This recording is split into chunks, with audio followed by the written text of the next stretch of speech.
జై శ్రీరామ్. అందరికీ నమస్కారం. వెల్కమ్ టు న్యూస్ అఖండ. నేను మీ కస్తూరి శ్రీధర్. మిత్రులారా, మన దేశంలో దేశద్రోహులకు కొదవే లేయా అంటే పాములు ఒకప్పుడు ఏంటంటే అడవులు బాగా బలంగా ఉన్నాయి కాబట్టి పాములు పొట్టలు అన్ని కూడా బాగా కనపడతారంటాయి. ఇప్పుడు ఆ పాములు పొట్టలు ఇప్పుడు కనపడవు, కానీ పాముల రూపంలో చాలా మంది జనాలు ఉంటారు, వాళ్ళు కనపడతా ఉంటారు. పొట్టలకు బదులు వేరేటి ఉంటాయి అనమాట. అవన్నీ కనపడతా ఉంటాయి కళ్ళకు. బహుశా మన దేశంలో ఉన్నంత మంది దేశద్రోహులు ప్రపంచంలో మరే దేశంలో కూడా ఉండరు అంటే అతిశయోక్తి అయితే కాదు. కోట్ల మంది ఉంటారు, ముఖ్యంగా జిహాదీగాళ్ళు. ఈ జిహాదీలు 100% దేశద్రోహులే. అందులో ఎవరికి ఎటువంటి అనుమానాలు కూడా అవసరం లేదు. ఈ దేశంలో పుట్టి, ఈ దేశంలో పెరిగి, ఈ దేశంలో ఏదో ప్రభుత్వ బడుల్లో ఉచితంగా చదువుకొని, ఈ దేశంలో ఊరపందులు కదా తిన్నట్టు తింటా ఈ దేశానికి ద్రోహం తలపెట్టే వాళ్ళ సంఖ్య విపరీతంగా ఉండాలి. అలాంటి వాళ్లే ఈ జిహాదీలంతా కూడా. వీళ్ళు మతం కోసం ఎటువంటి మానవం సృష్టించడానికైనా కూడా వెనుకాడరు. మత పిచ్చితో రగిలిపోతా మధ్యయుగం కాలం నాటి సంస్కృతులను ఆచరిస్తా మన దేశానికి వెనుపోటు పడడానికి ప్రయత్నం చేస్తానే ఉంటారు. కాఫీలను చంపేందుకు రకరకాల ప్రణాళికలన్నీ కూడా సిద్ధం చేసుకుంటూ ఉంటారు. వీళ్ళు ఎప్పుడు కూడా మన దేశం నాశనం అయిపోవాలని, అలాగే మన హిందువులంతా కూడా అంతమైపోవాలని, చెప్పాలంటే అందరూ కూడా చచ్చిపోవాలని, ఈ దేశం ఒక ఇస్లామిక్ దేశంగా మారిపోవాలని, పాకిస్తాన్ మన దేశాన్ని ఆక్రమించుకోవాలని చెప్పేసి పగటి కళ్ళకు అంటా ఉంటారు. అంటే పాకిస్తాన్ వాళ్ళు తినేది రోజు పూట బిర్యానీలు కదా. పొద్దునేమో చికెన్ బిర్యానీ, మధ్యాహ్నం ఏమో మటన్ బిర్యానీ, సాయంత్రం ఏమో ఫిష్ బిర్యానీ. వీళ్ళ బతకలకు రొట్టి గెతిలా వాళ్ళు వచ్చి మీకేం పెడతారా? మీకు దొబ్బి తిని అది అరకన బట్టక మదం ఎక్కిపోయి బలిసిపోయి అన్నీ ఆడియాడ మదం బట్టి కొట్టుకొని చచ్చారు. లేకపోతే ఏంది ఏం మతం ఇచ్చినా మీ మొహాల మండ. తిండికి గుట్ట గెతి లేకపోతే మళ్ళీ అది ఆడబెట్టుకోవాలి అది ఎత్తే. కానీ అందుకు అడ్డుగా మన భారతీయ జనతా పార్టీ, ఆర్ఎస్ఎస్, విశ్వ హిందూ పరిషత్తు, బజరంగ్ దళతో పాటు మన జాతీయవాద హిందువులు వీళ్ళకి అడ్డుగా ఉన్నారు. అందుకే మన హిందువులను ఎలాగైనా కూడా తొదముట్టించాలని చెప్పేసి వీళ్ళు రకరకాల జిహాదీలన్నీ కూడా తీసుకొచ్చి అమలు చేస్తున్నారు. ఏది love jihadi, land jihadi, rail jihadi, vote jihadi, వీళ్ళ పెండాకూట్ జిహాదీ, వీళ్ళ పాడి జిహాదీ అని చెప్పేసి ఏదో ఓఎంఆ లేచే జిహాదీనే, రకరకాలు మామూలుగా కాదు. అర్థమవుతుందా? ఆ విధంగా ఈ జిహాదీలన్నీ కూడా వెలుగులోకి తీసుకొచ్చారు. కానీ వాటన్నింటినీ మన కేంద్ర ఏజెన్సీలు, మన నరేంద్ర మోడీ ప్రభుత్వం, మన బీజేపీ, మన ఆర్ఎస్ఎస్, విశ్వ హిందూ పరిషత్తు, బజరంగ్ దళ్ వంటి సంస్థలు నిర్వీర్యం చేస్తా వస్తున్నాయి. కానీ ఈ జిహాదీలు మాత్రం ఎక్కడా వెనక్కు తగ్గడం లే. చదువుకున్నోడైనా, వాడు బాగా డబ్బులుండేవాడైనా, మత ప్రచారకుడైనా, రాజకీయ నాయకుడైనా, వ్యాపారవేత్త అయినా, చివరికి ఓనమాలు రానటువంటి మొద్దు ముండాకుడికైనా సరే ఈ జిహాదీలు మాత్రం మన దేశాన్ని నాశనం చేయడానికి వివిధ రూపాల్లో ప్రయత్నాలు చేస్తానే ఉన్నారు. వాళ్ళ టార్గెట్ అంతా ఒకటే.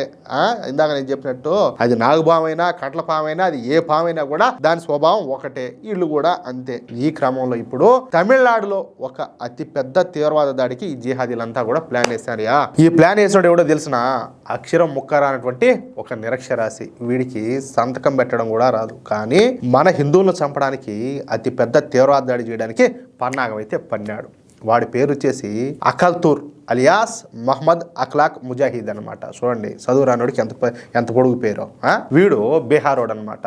బీహార్కు వచ్చినటువంటి కతిహార్ జిల్లాలో నివసిస్తూ ఉంటాడు. వీడికి చదువు రాదు. సరే, పొట్టకూటి కోసం ఏదో ప్రైవేట్ కన్స్ట్రక్షన్ కంపెనీలో ఉద్యోగానికి చేరిపినాడు. ఇక ఆ కన్స్ట్రక్షన్ కంపెనీ తమిళనాడులో ఉన్నటువంటి చెంగపట్టులో ఒక పెద్ద ప్రాజెక్ట్ అయితే నిర్మిస్తుంది. ఇక ఈ మొహమ్మద్ అఖ్లాక్ ముజాహిద్ కూడా అక్కడికి పోవాల్సి వచ్చిందనమాట. ఇక అక్కడ ఉండి వీడు కూడా కాఫీలను ఎలా చంపాలా అని చెప్పేసి ప్లాన్లు వేసాయినాడు. కాఫీలు అంటే ఎవరో మనమే.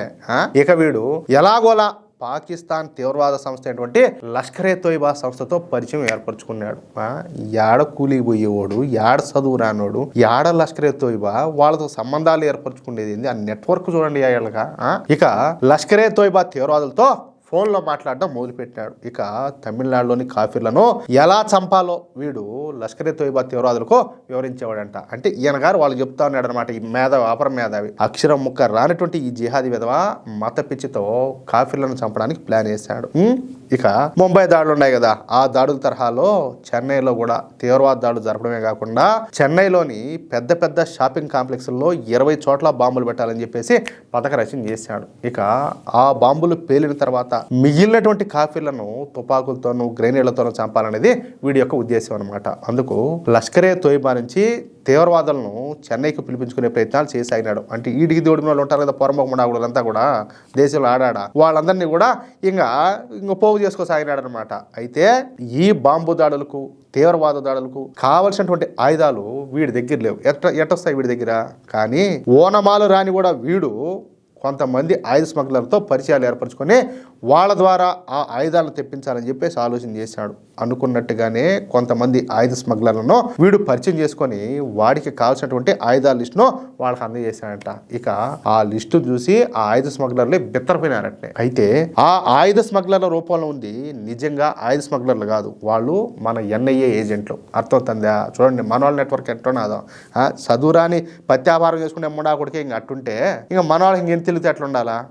చదువురాని ఈ పోరంబోక జిహాదీ ఇన్ని ఆయుధాల లిస్టు తయారు చేసి ఇవ్వడంతో ఆశ్చర్యపోయినటువంటి మన ఎన్ఐఏ ఏజెంట్లు ఇక ఆలస్యం చేయకుండా వెంటనే వీడిని అరెస్ట్ చేసి ఒక రహస్య ప్రదేశానికి తీసుకొని నీకున్న సినిమాను నీకు ఆడిచ్చాం అసలు సిసలని అనేసి. ఇక వీడిపైన అప్పుడే కేసులు పెట్టకుండా వీడిని ఎరగదీసి మరగబెట్టి ఉతికి ఆరేసి పిండి కొట్టేట్టు కొట్టి వీడి వెనక ఎవరుండారు, అసలు వీడికి ఈ ఆయుధాల లిస్టును ఎవరు ఇచ్చినారు, వీడి ప్లాన్ ఏంది, వీడికి ఎవరు సహకరించారు, వీడికి లష్కరే తోయిబాతో ఎలా పరిచయం ఏర్పడింది అన్న విషయాలపైన వీడిని లోతుగా విచారించి ఆ గ్యాంగ్ను కూడా పట్టుకున్న తర్వాత ఇప్పుడు ఈ విషయాన్ని వెలుగులోకి తీసుకొచ్చారు. ఇక వీడిని ఎన్ఐఏ కోర్టులో ప్రవేశపెట్టారనమాట. అంటే తమిళనాడులో ఈ దరిద్రుడు చేయాలనుకున్నటువంటి అతి పెద్ద తీవ్రవాద దాడిని మన ఎన్ఐఏ ఏజెంట్లు విజయవంతంగా అడ్డుకున్నారు. అంతేకాకుండా వీడి బెండు తీసి వీడి వెనుకున్నటువంటి ఈడు పిల్లపాము అనుకో, పెద్ద పాములు ఉంటాయి కదా, ఆ జిహాదీగాళ్ళను కూడా అరెస్ట్ చేశారంట.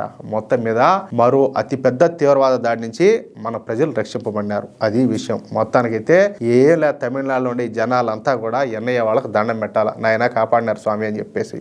అది విషయం. మిత్రులారా, ఈ న్యూస్ కనుక మీకు నచ్చినట్లయితే ఖచ్చితంగా ఈ న్యూస్ నలుగురికి షేర్ చేయండి. అలాగే ఈ వీడియోకు సంబంధించి మీ యొక్క అమూల్యమైనటువంటి అభిప్రాయాలను ఖచ్చితంగా కామెంట్ రూపంలో తెలియజేయండి. ఇంకో విషయం ఏంటంటే, ఇంతవరకు మీరు గనక మన ఛానల్ను సబ్స్క్రైబ్ చేసుకున్నట్లయితే ప్రతి ఒక్కరు కూడా మన ఛానల్ను సబ్స్క్రైబ్ చేసుకోండి, సపోర్ట్ చేయండి ప్లీజ్. జై శ్రీరామ్, జై హింద్.